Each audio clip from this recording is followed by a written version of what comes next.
If you saw that thumbnail and thought, wow, I must find out how to paint that, well, sit tight. We're ready for blast off in just a moment. And by the way, this is ridiculously simple to paint. In fact, I think even anyone could paint this. Even better, there's 2 for the price of 1 videos. This was painted with scrap paint off of one of my old palettes. Want to know how? Well, let's rewind the clock. So here's my canvas. It's a 12 by 16 and it's been painted with black gesso or black acrylic.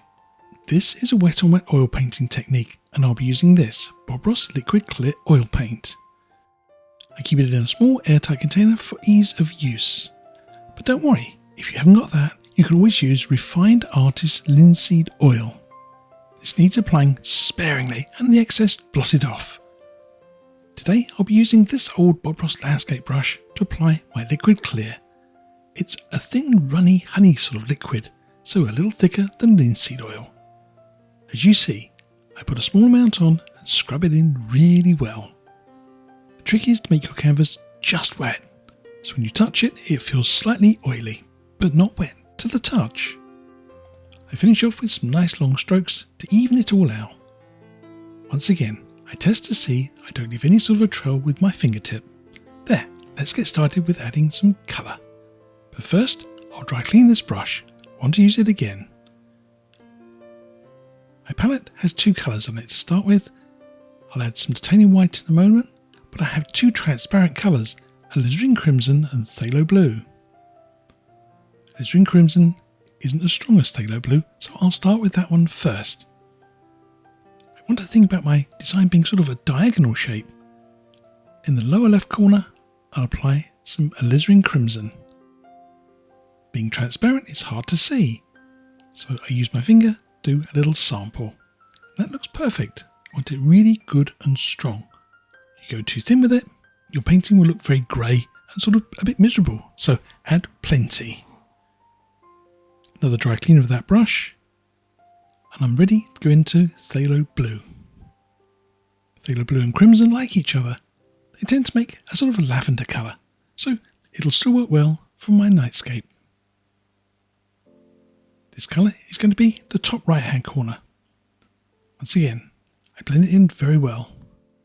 Where the 2 meet, it'll make a sort of purple tone. Once again, do a fingertip test, make sure you've got a good strong colour. And you can see from my palette that all the paint has been applied to my canvas. I've added some titanium white, and I'm going to use this old fan brush to paint with. Top tip, start with a little, to get a feel for the technique. It's not too hard, in fact I just want to paint a squiggly line across my canvas. Notice I twirl the brush in my fingers. Now for some painting magic. As the white mixes with the blue or the crimson or its combination of lavender, you see it leaves an amazing colour. I loaded a little more paint on my brush. Keep your brush travelling in a random direction. Let it jump and bump and twirl in your fingertips. Create these random shapes. The inspiration for this painting is on the right. I took this from Pixabay. As you can see, it's just a lovely nebula shape. I just decided to use a diagonal shape. I twirl the brush in my fingers, a bit like using a drill. I've used up most of the paint on my brush, so I'm just going back over some of the heavier parts of my painting and redistributing some of the colour. The beauty of this sort of painting is that we can add more white if we need to and blend it again and again and again. I'm almost out of colour, so I think it's time to go back into my titanium white with a small flat brush this time. I pick out where I want a nice sort of bright central line. I let the brush flip between my fingers again. Random shapes and patterns work best.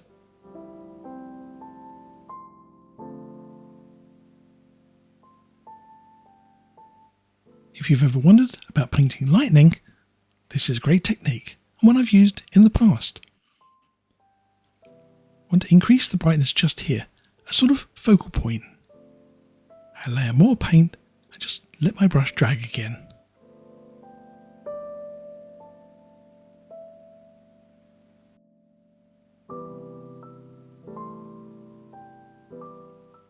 So this is my painting after 20 minutes.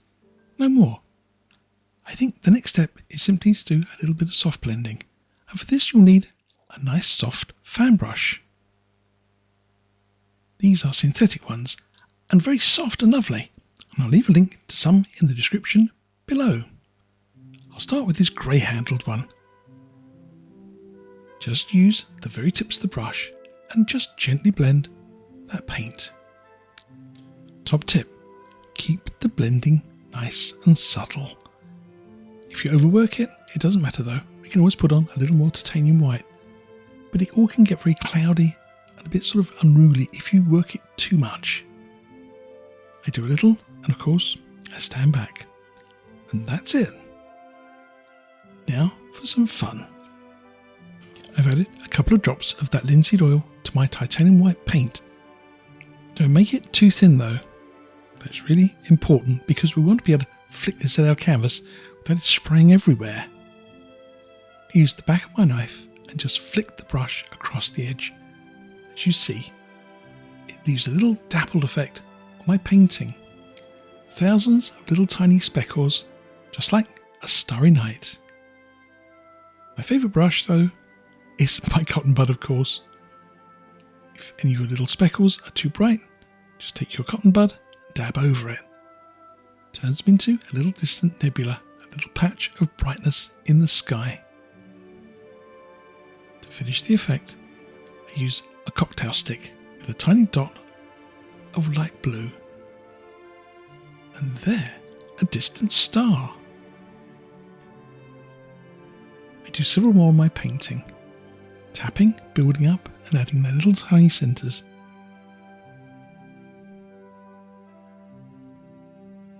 If you do get any really big speckles of paint that are a little too bright, just take a clean cotton bud, tap over and just make sure it picks up some of the original blue colour underneath.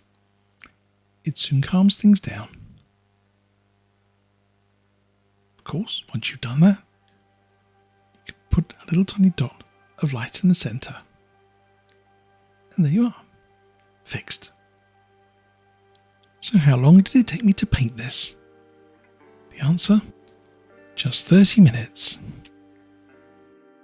So this is the first painting of 2 that I'm doing this week, all done with just scrap colours, things I just salvaged off of my old palettes. So what can we do if we start using some really vibrant colours? Turquoise, bright orange, ultramarine blue. Sky's the limit.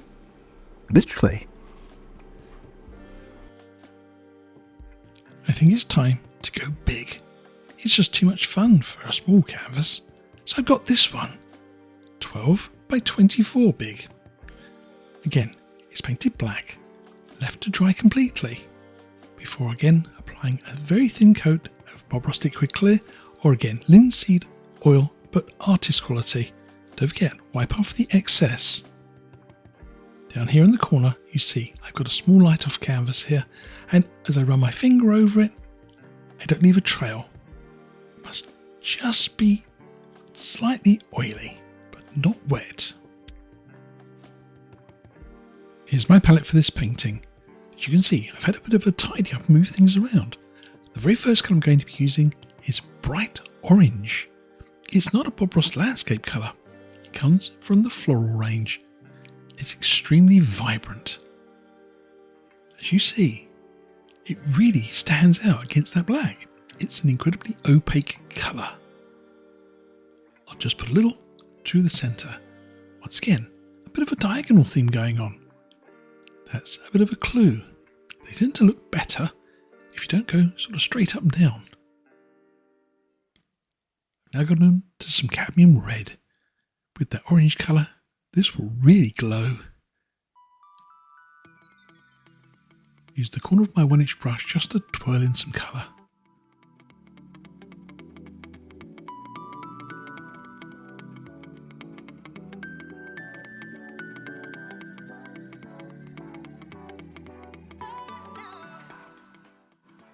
Now, with a fresh brush, I go into some ultramarine blue with a little turquoise, but you use whatever colour you want. The ultramarine blue, when it gets turquoise mixed with it, again produces these really vivid colours against black. I'm using very opaque colours here. I really want this to glow.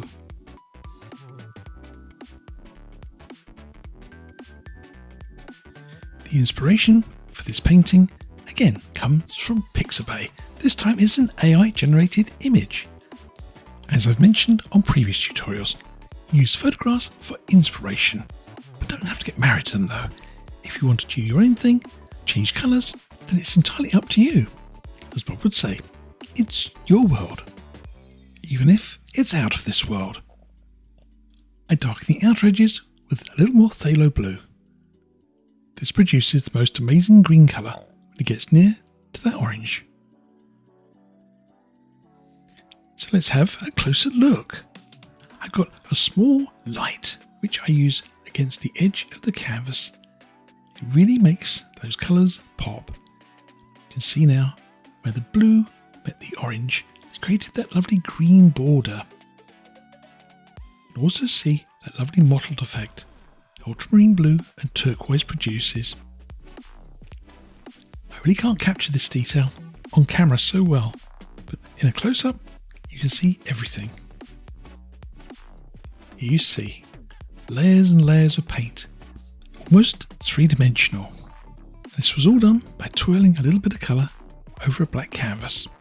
It seems almost ridiculous that you could create something quite so amazing, but there you have it. It's simple to do. Let's give our painting a little more of a focal point. I've taken some yellow ochre and I've made it very pale with some titanium white, a little tiny touch of bright yellow into it. Just here, I'm going to twirl in a really lovely sort of custard yellow colour. Once again, this bright spot is achieved by doing that lovely twirling action with my fan brush. That's it. That's the only technique I need to use.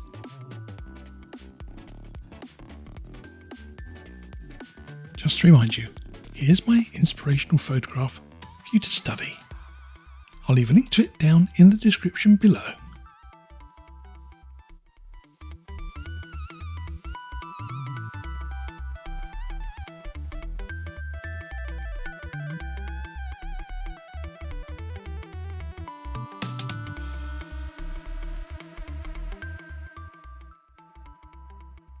Having twirled in all those highlights, and once again, go back to my soft little fan brush for blending.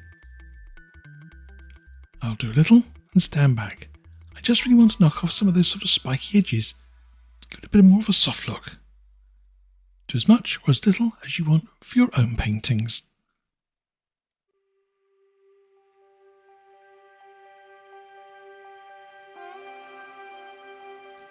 I give my painting a little bit of extra drama by using my fan brush on edge. Give it a little wiggle. Just tease out some of those highlights over the background. Creates almost like a spider web. It's a very effective way of adding a dramatic sort of shape or pattern to your nightscape.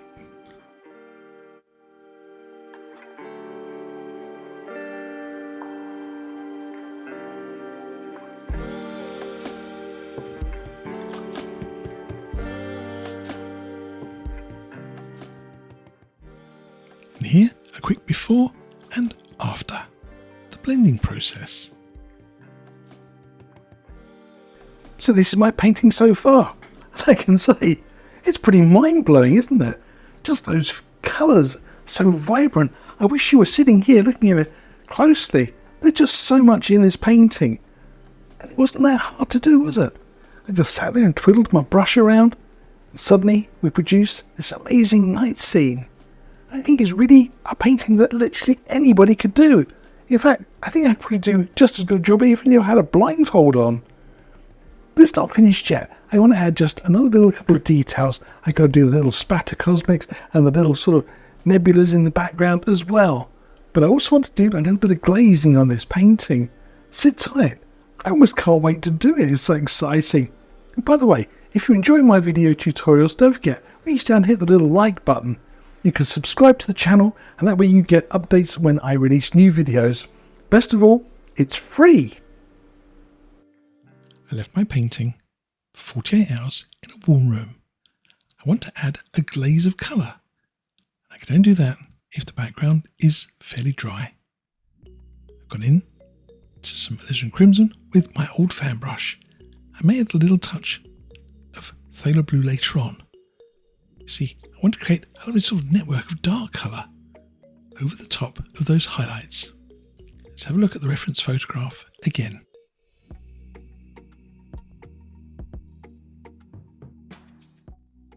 I used the same fan brush twirling trick to see if I can get the same look of my painting. But I'm in danger of getting myself in a bit of a pickle. You see, I started following the reference photograph too closely. And I think my painting is starting to look muddy. What do you think? Should I keep going? Or do you think it's a step too far? I have a break for lunch and walk back and really decide that I don't like it. I think I need to remove that glaze, and I'll be using a baby wipe to do it. Here's a top tip for you. Make sure the first layers are dry enough before you attempt to wipe off that colour. I left mine for 2 days and it was dry enough for me to remove most of it, and I'm really pleased with the end result. I got a fresh fan brush and added a couple of drops of linseed oil to some off-white colour. I tinted it with a touch of blue, but don't thin it too much. We don't want it to be too runny. I press my brush into the paint and load the tips of the bristles. And of course, with a palette knife and some very careful flicks, I start to add thousands and thousands of little tiny stars. They're quite faint. You can't really see them from this far away on canvas. I'll do a little close-up for you in a moment.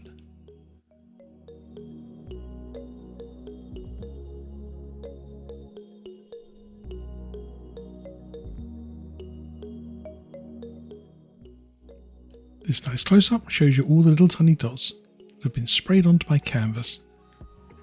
Don't make your paint too thin. And I have to say, it's addictive. Once you start, you just can't seem to stop.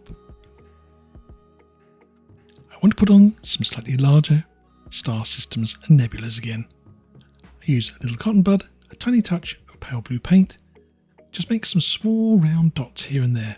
Some can be very, very faint indeed. This is also a great way of covering up any of those spots of paint that, well, got a little bit too big and too bright. Anything's a little bit too vibrant, just go over it with a clean cotton bud and just tap around. Softens the edges, makes them almost like a little cloudy edge to them. Of course, they'll all need a little tiny speck of bright light in the centre. I'll use my little cocktail stick again. If this is too bright, you can always pick up your cotton bud and give it another little tap. You can play with these as much as you like. I'll redot the centre of this one and stand back. In fact, I think I played with this one just a little bit too much, but I like the effect in the end.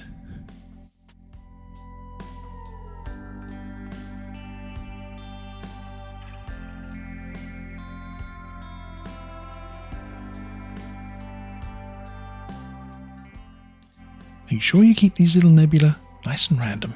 Don't put a pattern up there. It'll really stand out. You don't have to always use blue. Here I use a little tiny touch of crimson and white to make a sort of pink colour. A little variety really helps bring your painting to life. Of course, a little pink dot as well. I stand back and I'm amazed. My painting truly does look out of this world. So, how long did it take me to paint? You might be surprised.